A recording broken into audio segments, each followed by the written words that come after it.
আসসালামু আলাইকুম আমার সুপ্রিয় ভাই ও বোনেরা, আশা করি সকলে ভালো আছো। আজকে আমরা সমাধান করব সর্বজনীন গেট ন্যান্ড গেট দ্বারা XOR গেট বাস্তবায়ন করব। এর আগে চলো দেখে আসি ন্যান্ড গেট জিনিসটা কি বা কীভাবে হয়।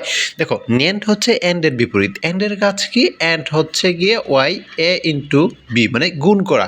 এর উপর যদি আমরা নট দিয়ে দিই অর্থাৎ ভার দিয়ে দিই তাহলে হয়ে গেল কি ন্যান্ড। এই গেট দ্বারা আমাদের বাস্তবায়ন করা লাগবে কি XOR গেট বাস্তবায়ন করা লাগবে। এখন দেখো, এই ন্যান্ডের যে আমাদের লজিক সার্কিটটা সেটা যদি আমরা আঁকতে যাই, দেখো কি এরকম হয়।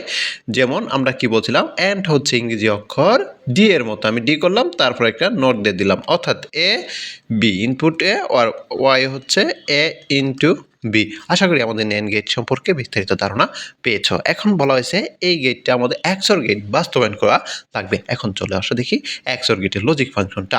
আচ্ছা, XOR গেট হচ্ছে এজ অর বি, ঠিক আছে। এটাকে আমরা ভাঙলে আমরা পাই হচ্ছে A B plus A B, প্রথম ডর্বের বার দ্বিতীয় ডর্বের বার। যদি এরকম থাকে তাহলে সেটা কি? সেটা হচ্ছে XOR গেট। এই এজ অর বি এটা এভাবে লেখা যায়, অথবা এইটা থাকলে এরকমভাবে আমরা লিখতে পারি। এখন দেখো, এটা কি বলছে? ন্যান্ড গেট দ্বারা বাস্তবায়ন করার জন্য। এখন ন্যান্ড গেটের কাজ কি? ন্যান্ড গেট অবশ্যই কি আমাদের কোনো কি থাকতে পারবে না, মাঝখানে যুগ থাকতে পারবে না। এখন আমাদের কি করা লাগবে? যুগটা তোলা লাগবে। এখানে কি এই যুগটা আমাদের কি ভ্যানিশ করা লাগবে। এই একমাত্র আমরা যোগ তুলতে পারি কীভাবে? যে এই যুগ সংখ্যাটা তোলার, যুগ অপারেটরটা তোলার একমাত্র উপায় হচ্ছে আমাদের কি হোল বার দেওয়া। আমরা যদি ভার ভাঙতে পারি, আমরা জানি যে ভার বাংলায় যুগ থাকলে হয়ে যাবে গুণ, গুণ থাকলে হয়ে যাবে যুগ। এখন আমরা কি দিই? একটা বার দিই। পার্ট একটা জিনিস চিন্তা করো, একটা বার দিলে কিন্তু আমাদের মানের পরিবর্তন হচ্ছে, কিন্তু আমরা যদি দুইটা বার দিই তাহলে মানের কোনো পরিবর্তন হচ্ছে না। যেমন ধরো, আমরা কি জানি ডাবল বার সমান এ নাকি, তাহলে আমরা দুইটা বার বাদ দিলে কি আগের অবস্থায় ফিরে আসছে।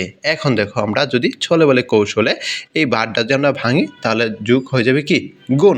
তাহলে দেখো কি দাঁড়ায়, এ প্রাইম বি আছে কি যুগ হয়ে যাবে গুণ। এই যে ব্রেক দাবার চেঞ্জ দ্য সাইন, তারপর দেখো এটা বাংলাম, এই যে আর কি আমার হোলবার আছে, হোলবার হয়ে গেছে। এখন দেখো চিন্তা করো, এ বার বি এটা কি আবার ন্যান্ড গেট আকার আছে ইন্টু এ বি বার, এটাও কি একটা, এই যে দেখো তো এর মতো আছে কি না, এর মতো আছে। তারপর দেখো এই যে এইটা ধরো তুমি সাপোজ এ, এটা ধরো বি, এই পুরোটারে ধরো বি, তাহলে কি ধরো সাপোজ আমি বুঝাইলাম আর কি যে এটারে বি ধরা হয়েছে।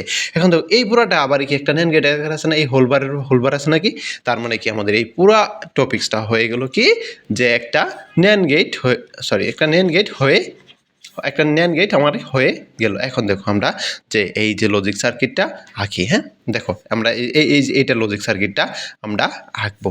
দেখো এর জন্য আমরা কি ধরো সাপোজ আমি এটাই এভাবেই করি যে এ নিলাম, আর হচ্ছে যেহেতু আমাদের কী দ্বারা বাস্তবায়ন করা লাগবে, যে ন্যান্ড গেট দ্বারা বাস্তবায়ন করবো, তার জন্য আমি কি এক ইনপুট বিশিষ্ট নিলাম, ডি নিলাম, দেখো তারপর আমি কি নেব বি, এটা হয়ে গেল কি এ প্রাইম, এখানে কি বি নিলাম, ইনপুট যেহেতু আমার দুইটা, একটা ন্যান্ড গেট আঁকলাম, নোট করলাম, কিন্তু ন্যান্ড গেট দ্বারা ইংরেজি অক্ষর ডি এর মতো হবে, তাহলে এটা কি হয়ে গেছে বি হয়ে গেছে, বি প্রাইম হয়ে গেছে। এখন দেখো, এখন চিন্তা করো কি আছে, এ প্রাইমেরতে আছে, তার জন্য আমি কি এ প্রাইমেরতে আমি ইনপুটটা নেব। তারপর কি আছে, বি আছে, দেখো এই যে বি থেকে নিলাম। তারপর দেখো এটা কি গুণ আকারে আছে, এই যে গুণ দিলাম, তারপর কি এটার উপর কি হোল বার আছে, এই যে একটা নট দিলাম, তাহলে কি দেখো তো এই যে ন্যান্ড গেট হয়ে গেল না। হ্যাঁ দেখো, তাহলে এটা শেষ হলো। তারপর এটা দেখি, দেখুন দেখো এখানে কি আছে, এ আছে, এই যে এর থেকে নিলাম, তারপর কি আছে দেখো তো, তারপর আছে বি প্রাইম, এই যে বি প্রাইমেতে নিলাম। এখন এটা কি করলাম, এন্ড করি, এই যে দেখো এন্ড করলাম ইংরেজি অক্ষর ডি এর মতো। তারপর এই যে এ বির সাথে কি একটা হোল বার আছে, এই জন্য ন্যান্ড করলাম, দেখো তো হয়েছে কি না। হ্যাঁ হয়ে গেছে। হ্যাঁ দেখো, এখন আবার কি করব, যে এইটাকে আবার কি এই যে এটার এ ধরছিলাম, এটার কি বি ধরছিলাম, দেখো আবার এটা হোল বার আছে না, তার মানে এটার যে আউটপুট, এটার সাথে আবার আরেকটা কি করি, এই ধরো আমি এন্ড করলাম, গুণ আকার আছে তো এন্ড করলাম, এই দেখো এন্ডের পরে কি হোল বার আছে, এই হোল বার করে দিলাম। দেখো তো একদম সহজ না, খুবই সহজ, কিন্তু আমরা কি কত সুন্দরভাবে সমাধান করলাম না। আসলে এই প্রত্যেকটা আসলে আইসিটি খুবই সহজ, যদি তুমি ধারাবাহিকভাবে আমার ক্লাসটা করো একদম সহজভাবে আমরা সমাধান করে দেবো।